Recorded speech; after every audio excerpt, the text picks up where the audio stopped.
kind introduction, as always. Most of you here know me already, and for those of you who don't, I'm excited to see you guys here. It's great to have new faces. I'm Jennifer Brown, and I'm a senior English major, creative writing minor here at UCM, so I have some original poetry for you to enjoy.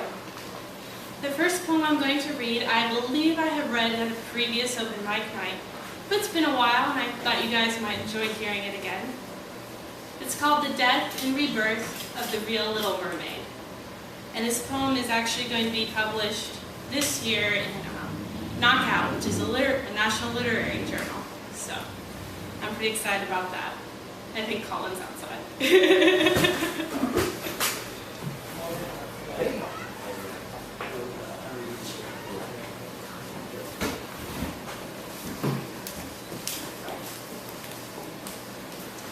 Okay.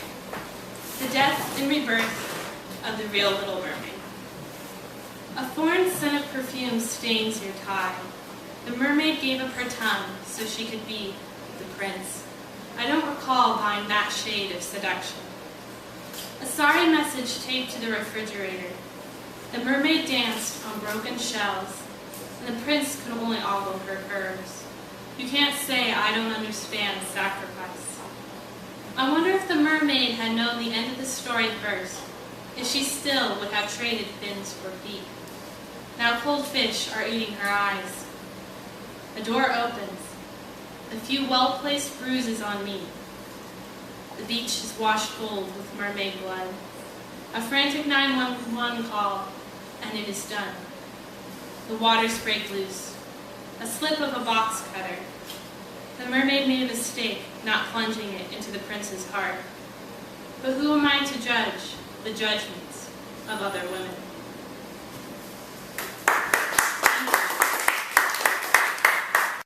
Cheerful exploration into death. I have a few heavy death poems, so. And it's, I just wrote it a few weeks ago, so you're my first real audience for it. It's called Daydreams of an Ordinary Student. Have you ever felt the urge to choke someone to death inside an elevator? Hold your textbooks tighter to your side. It's 22 seconds from floors 1 to 3 on a good day. Don't push too. Hi, how are you today? I ask the petite Asian girl with blue-rimmed glasses. I get the impression she's a freshman. Don't know why. I'm good. She replies in perfect English, too perfect for an American. Pretty, dimpled smile. I'm just getting a paper looked at. Turn face to glass doors. She's here to see me, even if she doesn't realize it. That's great. Actually, I'm a tutor at the Writing Center. I'm headed up there now. Stare at watch. I already know I'm right on time. She smiles excitedly. Oh good, maybe you can help me. Smart, slender neck. I point out a fun factoid to her. Have you ever noticed that the placard says the weight capacity for this elevator is 3,000 pounds, 1,361 kilograms, or 2 persons? Little chirping laughter, twitch fingers behind back. Well, I guess it's good there's only 2 of us. The door opens. Wow. I've never actually choked someone to death, but it's crossed my mind. What if? What could you get away with in an elevator? Not much, because the ones in the library are last. My next poem is not about death.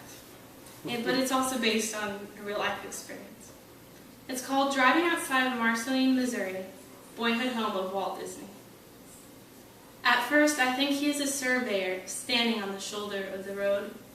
Then I realize he's holding a paintbrush in front of an easel. I think he's painting the lazy fields and clouds of a rural Missouri summer. But no, it's the ocean he's painting as he stares at the fields. I almost crossed over the center line, watching him watch something that's not even there. His painting would look nice above the couch my grandma sold me. Wonder how much she would take for it.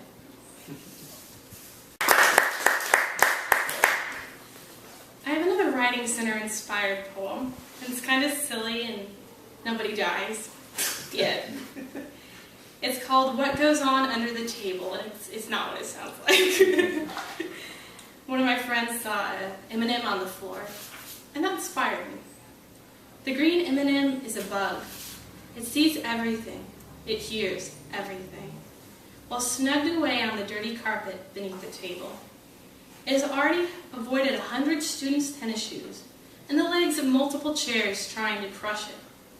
It's innocent to appearances, so cheerful, but I know what it's doing. What I don't know is if it knows I know why it's there, or who dropped it. I don't mind the M&M, or even the person listening and watching on the other end. I just want proper credit for what I've said and done. And I'm curious if any of the chocolate is real. Then I have kind of a whimsical poem about an old miner's cabin. It's called Flanagan's Cabin. Green tar paper roof collapsed onto worn logs, tumbled onto sagging floor. The homestead has gone to seed. Shreds of primroses painted on wallpaper clinging to rough wood. There must have been a woman in the house. But when the gold got scarce, the miners got going, leaving everything behind but their bones. And I thought I would finish out with another death poem, but it's not a person that dies. Yay, more people! This is awesome. This is fantastic. Yes. Tony, can you make a sign-in sheet, please? Sorry. No, you're fine. I was going to go over there and do it after she's done reading, but let's go ahead and disrupt her. Hey, I don't I'll take the picture so we have to get over here. Sorry for the interruption. That's fine. More people. I'm happy to have a bigger audience. Oh, it's suspense building. Are any of you readers or performers? Yes. There's a... Yeah, we All right. thank you though.